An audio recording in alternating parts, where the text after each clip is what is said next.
Like you gotta figure that shit out, my boy. Let's drink more whiskey. Let's see where this goes. Okay, Hold on. I'm not on the whiskey, but sure. And then I gotta come up with like one or two more No, hashtags. you're gonna do a And then story. we'll Come make, on, make... the people in the comments. This was my first campaign as a player. Oh, by the way, this was posted by Sam Z-Man. So Sam Z-Man, thank you for posting it. This was my first campaign as a player and my first character. He was a turtle ranger known for doing crazy things and blocking doorways. I was also one of the more outspoken party members. Our party had set out from the main city with an inquisitor in training in tow, who acted as the authority figure, although the party was not easily controlled. He ended up getting killed by an assassin from a cult down the road, although it was another inquisitor who dealt the death blow. Though they definitely wouldn't have admitted to it, the inquisitor who killed him was a huge dick. Anyway, we get to the end of our quest, recovering a bounty who comes willingly after we witness the death of another inquisitor who wasn't actually dead. I found out later. I love this DN. He has many schemes. We get back home to the main city, walk right up to the inquisitorial headquarters, and I proudly proclaim that we are back with the bounty. Then they ask where our inquisitor escort is. I don't even remember if I rolled first, but my IRL charisma is such that I said something like, well, he's gone now, don't worry about it, and he was with us, and then he kind of died, it's fine, and rolled a nat 1. Never before have I laughed so hard and had such a perfect coincidental match of roleplay and rolls. Needless to say, we went to jail for the second, but not last time, that campaign. Let's do it. Actually, no, this one. My favorite session character, 16 hours ago. Here we go. Why did you not want to do that one? Because I wanted to give it some time to develop. That's We'll it. give it some time to develop. It's so fresh. And then also I saw this and it looked interesting. This is a burning eye one. This is there's no paragraphs. It's, It burns a little bit, but this one's called My Favorite Session / Character. It was posted 16 hours ago by you/Drake Destructo. And it appears to be a banger, judging by all the upvotes, which definitely helps me in my story selection process. So go support the stories that you love and your own stories as well. And it does help. That's how we move this thing along, you know? Anyways, my favorite session / character. I joined a random one-shot campaign. You know what? I'm gonna play for this one. This one gets some music. No, I want your full concentration because this may go out. You'll have it. You got it. You got it. Here we go. It's weird. It's weird not having Brian bounce off. I joined a random one-shot campaign at the last second. I decided to make one big stereotype: Geltob, the orc barbarian. My lowest rolls for stats were 9 and 5. I put them in intelligence and in wisdom. And because I was an orc, I got -2 to my intelligence. That's right, 3 in intelligence. 3 in intelligence. 3 in intelligence.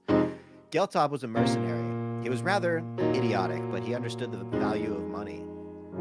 The mission was simple: find out what was corrupting the forest. When we reached the forest edge, Geltob began attacking the black and sickly-looking trees wildly.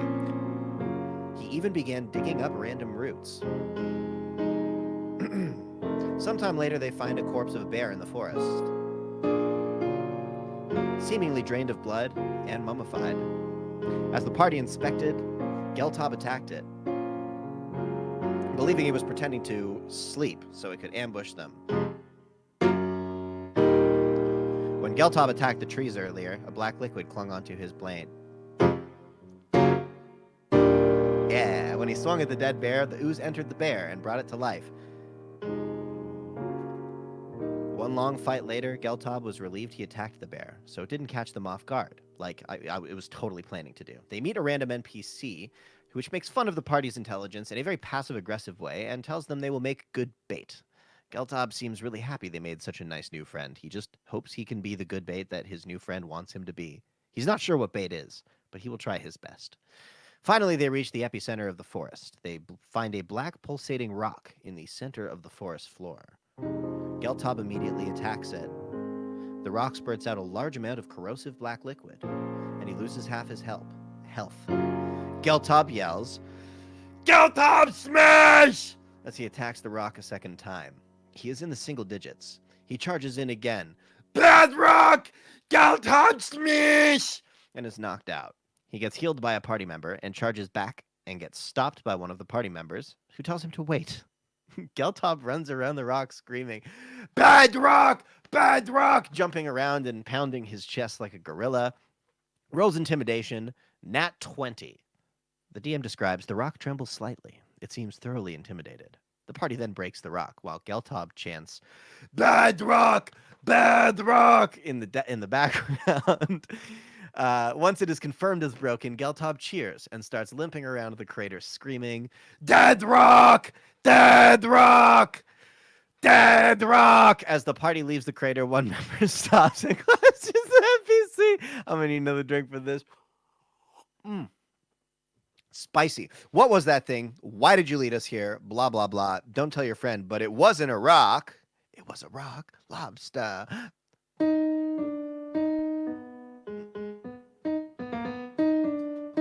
Yeah, rock lobster.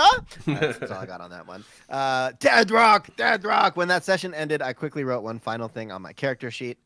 Hates rocks. By far, the best session of D&D I've ever experienced. My chest hurts from all the beating of it narrating this story. Thank you for that. Yep. I think Comment. we're going to go in upvote. Well, we'll see. Anybody? There you go. Like, posted anything to the subreddit? This is our humble request. Right, Dave. Pick Now... another story. D&D story split party with two who split. I can't even read. I can't read out loud. Can't do it. Two maybe are watching me. Ooh, that looks like a banger. Let's go check it out. The D&D story split party. Yeah. Yeah, I thought that's. Yeah. By Darius the Chaotic. That is the one. Yes. All I see is nipples. Nipples. All right. Let's. At the bottom. Posted by you/Darius the Chaotic 23 hours ago. Getting on that freshy fresh train. Let's go. D&D story split party. The two who split are actually evil. All right, this seems like it's going to be a mouthful judging by the title, but here we go. I'm in a campaign right now, which is homebrew. I don't want to give too much detail out in case any of those members are here, but let's explain how I and another player character turned evil. Evil. A BBEG, Big Bad Evil Guy, burned, killed the people of a kingdom, and even the children and mothers. He especially killed them. Laughed insanely, disappeared after we failed to hit him. I think we only got him once. Now, I didn't flesh my character out at this point, and he still really isn't fleshed out, but his other half is fleshed out now. We are running from the now burning kingdom and get attacked by some enemies following us. Now, my character is a werewolf who proceeds to frenzy out, succeeds the special rule for his rage, nearly kills one of the enemies. The next turn, I rolled and got a 6, so he loses himself as his other half takes over. Insanely laughing, sounds like me. The next turn, I rolled and got a 6, so he loses himself as his other half takes over. Insanely laughing. Tried to kill a player character, but missed. Instead, someone trying to harm me instead put the other guy down to 1 hit point, and me only taking like 7 damage. After I try to attack the person who just used magic at me, I faint, because I then succeeded the roll. Woke up, went hunting outside the kingdom we now took refuge in, got a deer, came back to find a raider camp. Big Bad Evil Guy Force. I told you this was going to be a mouthful. Got a deer, came back to find a raider camp. Big Bad Evil Guy Forces. I was late to session. Got to get DM to edit this. I had to define. Definitely. I'm assuming they said definitely there. The fiend do something, and I come back to find out I'm with 2 people to talk about the forces. Some of those who work forces are the same that burn crosses, by the way. Fights end up breaking out. I pre-roll my rage roll. Rage roll. Boom. Love it. Got a 9. My turn comes. I rage out against the machine and turn to another member and said something along the lines of, "Fight with me. You get what you deeply want." Attacks the other party member and miss my first attack because of his shield reaction, but then the second attack hits. Everyone retreats after this, but my character stays and grabs the one who he talked to, and they get captured. The Big Bad Evil Guy gives us a mission. We go off to do it, and we arrive to Churchland, interesting name for a country, to leave a message to the gods. We fight the High Priest. Both of us almost died, and we left the High Priest still alive, I might add, with no limbs, no eyes, no ears, because we deafened him. No tongue. And a clean bottom half and no nipples. Our other friends found it. We found out from DM, and they vomited. Well, that was a roller coaster ride. And apparently the DM commented, "When you find one of..." This is my DM voice on every video, by the way. "When you find one of your own players on Reddit, LOL. Glad to see you enjoyed the session so far. Also, not gonna lie, Completely forgot about the nipples part, but remembered everything else you two psychos did to the dead man. I have a psycho mask, actually. Where did I just put it? Here it is. Hold on. There we go. Everything else you two psychos did to the poor man. Well, can't wait to see what Tenebris Tennis Elbow does next. LMAO. New follower. Boop. All right. r/MrRipper, posted by you / the real ferret rip. Ferret trip? Fair trip. Furra trip. Furrer. It's one of the above. I just figured I'd cover all the angles, right? By complete sheer accident via Nat 20, my urchin bard with 0 prior seduction experience became the king's boyfriend less than an hour after meeting him. The author of this piece is a furry trash who plays a 5e campaign with some fellow furries and one non-furry. My character is a lizard folk bard with the urchin background. He wound up on the main city streets when young, where he was shunned for being a freak of nature, thanks to being a lizard tar via body horror. Nice, love a body horror. He got a break when someone took him in, though. When given the chance to perform at a huge festival for the whole kingdom, he jumped at it. Thanks to some ridiculously good rolls, he managed to nail a top position. Giggity. The king, a lion tabaxi, asked later, seems he has some leonine genes, was so impressed by his performance that he came down to talk to my bard. I thought I was going to stop it that he came. My DM described him as extremely charismatic, actually handsome for his age. King takes my bard on a little tour, talking about stuff, and it's revealed that he's a genuinely awesome fellow who seriously cares for his kingdom. So much so, he's willing to try ending the monarchy and let the people govern themselves. My bard is supremely moved by this, and grows immense respect for the king. All the while, my DM drops little bits here and there about how good the king looks. This amount of charisma just made me chuckle. They were laying on his charm a bit thick. So I asked, "Good sir, are you trying to seduce me with this silver fox lion?" Wait, we all decide to go with this. My bard finds the king hot silliness. The DM fuck that up. The DM decides to describe just how amazing this guy is and how he's got a total dad bod. It's not a dad bod, it's a father figure. Bara, basically, and so on. My bard ends up crushing hard on him, and after a while of staring at the king, the latter asks if something's the matter. My bard, after mustering up the courage, "You're a very handsome king, your majesty." DM, "Make the persuasion check of your life." I roll a 10, then use inspiration. Not how inspiration works. Nat 20. Less than an hour in-game after meeting the king, my bard became the royal boyfriend. Everyone went crazy. The DM gave me back my inspiration for managing to go from proving my bard's worth after half a lifetime on the street to successfully seducing the fucking king. All by sheer accident. I didn't try to seduce him. Swear to God. Gods, this is D&D. There's many. I was simply hoping the king would accept the compliment and not kick my bard out or something, but it just happened. This happened 3 months ago, and I'm still reeling. Cool. I think I delivered that one with, like, some sauce. You feel me? I feel you. Well delivered. Well wrote. Everything Good I had story. into it. Yeah. You see, we need to do this more often. Encourage people on the stream to actually share their stories.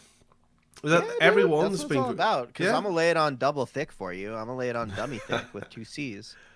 Wow. All right. Here we go. This was posted by Daramo. This was posted by this person. I'm gonna tag him in chat so you know who the fuck sent you. All right.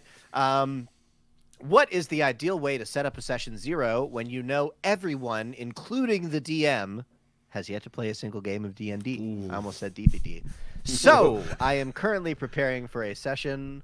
I'm currently preparing a session for a couple of my friends, and none of us has ever played a real game of D&D. I'm going to be DMing, and was thinking about a way to not have an entire session rolling up our characters, etc. TLDR, I made a tutorial dungeon where the party gets guided by a character called Meso Bricklayer, which is a mason who temporarily opened up the fourth wall to explain the party and the players how D&D works, so we don't have to spend an entire session reading stuff out of the PHP. What way did you make a table of entirely new people get familiar with D&D? That's what happens when you put a TLDR. You get it in one breath, as fast as I can go. What I think would be a good way to get everyone into the loop of things is by having the party travel by boat to continent. The campaign will be taking place.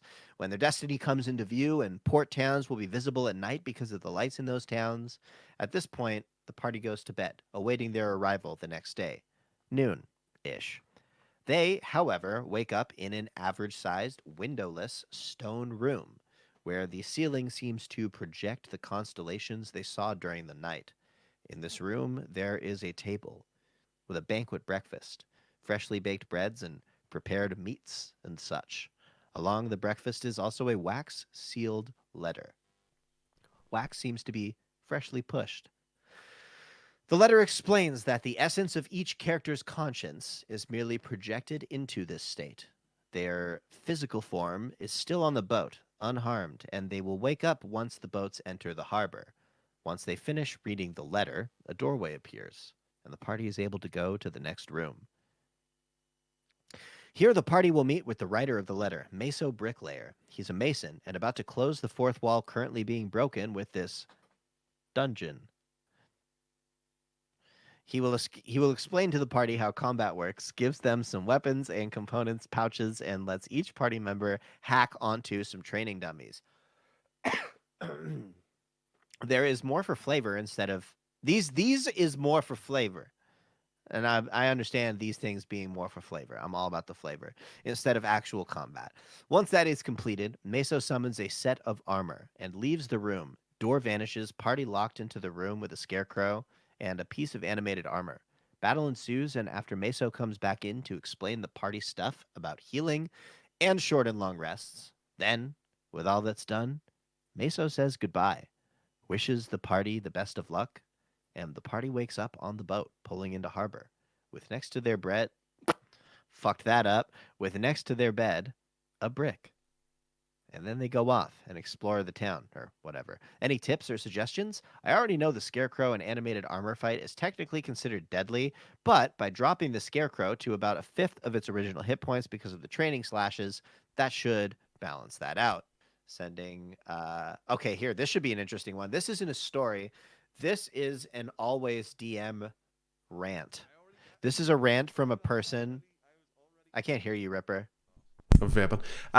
People will notice that I already was on that whenever you said. That's the one we're going for. Yeah, I think it'd be interesting because it's a big post. It's a big post, all right. It seems to say a lot, and then it's a rant from a person who's basically stuck as a DM, I guess. And that's a situation that many people find themselves in who are, experienced DMs who are playing with less experienced players. Well, they're going to end up being the DM. Sorry, guys. See, Daramo DM gets it. Forever DM. All right. So this was posted by you/Wanderin Paladin, and always DM rant. TRDL, the only game I get to play as a player. My DM makes my character immortal. I apologize, but I need to vent and my friends are not on Reddit. Don't read if you aren't interested. I've been running games for almost 20 years and playing since the 90s. I am 30. Wow. I am always running, even getting volunteered to GM a campaign for Pathfinder. Literally group. Hey, we're thinking about running Iron Gods. Are you interested? Me? Sure. Who's running it? Group. We were hoping you would run it. I ran it and had fun. I still had that much breath left. Like that. That's metal singer chops right there. That's what happens when you put a TLDR. Fuck. I told the story about what happened to my first character in another thread, hyperlink here. I realized that my brother is more traumatized by this incident than I am, and it's been close to 30 years. For me, I treat character death as a chance to play one of the many PCs I never get to play, as I'm an always DM. Forever DM. However, since then, whenever he runs a game, he bends over backwards to not kill my characters. With intelligent creatures, my brother, and I for that matter, will finish off downed characters because they are not stupid, and know that a cleric can get a foe back up with one spell. With my characters, it's a different story. One time, in Pathfinder, he halved the damage after my character failed his save, and the damage took him to negative con. Instant death. Thus making the character survive. Now, to the recent adventure. The party was in a dungeon with ghouls and a banshee. My character, being the wizard, is surrounded by ghouls because I'd been throwing fireballs and shatters. Then the banshee appears. She screams, "Ah!" And every player rolls low with me, rolling a 1 on the save. The healer's sidekick made the save and cast Sure, Paladin. And when it got to my character, I again rolled a 1 on the death save. The rogue then fails his death save, and the ghouls attack him, killing him. Then the ones around me go. So I'm down 2 death saves, and my brother decided that the ghouls are going to abandon my character and go attack the healer unless he rolls a 1 on a d4. The dice are not with him, and he rolls a 1, killing my character. I think, great, now I can create a laser monk, Way of the Sun. The paladin then turns the ghouls, and when the banshee comes in to hit him, he critically smites her with his polearm master feat. Yep, that's how you fucking fight. Polearm master is the move. He then grabs the bodies and runs. The paladin then starts making plans to go to Neverwinter to get us raised, but we don't have the money for a raised dead. We're level 5. We could probably get 2 gems, but couldn't afford to pay for spellcasting services. Total including the gem would run 2,500 gold pieces. I've already rolled my new character, and the rogue makes a cleric. Our new characters are introduced, but they are still making plans to go to Neverwinter to raise the characters. I posted in the group Discord after the game that the new cleric, the new carrot, should cast Speak with Dead because my character is in heaven and will not return. My brother saw the post on Discord and wanted to talk. He will have a carrot of my character's deity in Phandalin waiting for us with 2 gems. My character, who is a religious character, is going to be told by his deity that he is going back. In the meantime, I will get 1 fight with my new character before, I don't know, I guess I can have him commit seppuku.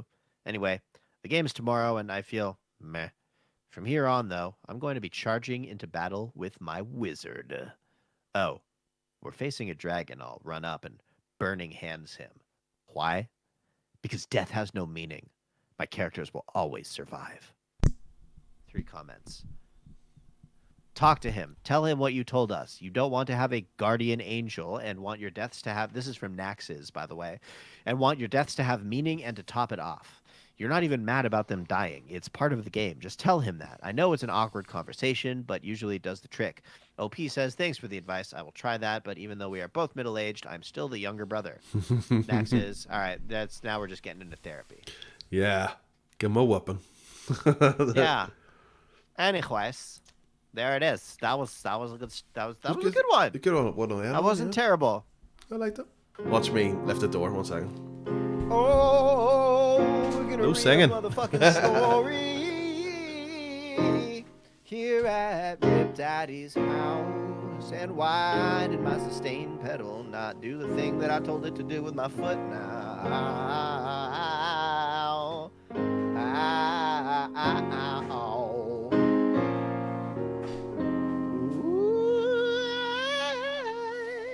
jamming on my keyboard, waiting for Ripper to do something. Look at how fucking stupid he looks dealing with that fucking door. Oh, look at how fucking stupid he looks playing with that fucking door, yeah. All right, go for it. Look how fucking stupid he looks. Oh, I'm sorry. I was waiting for it.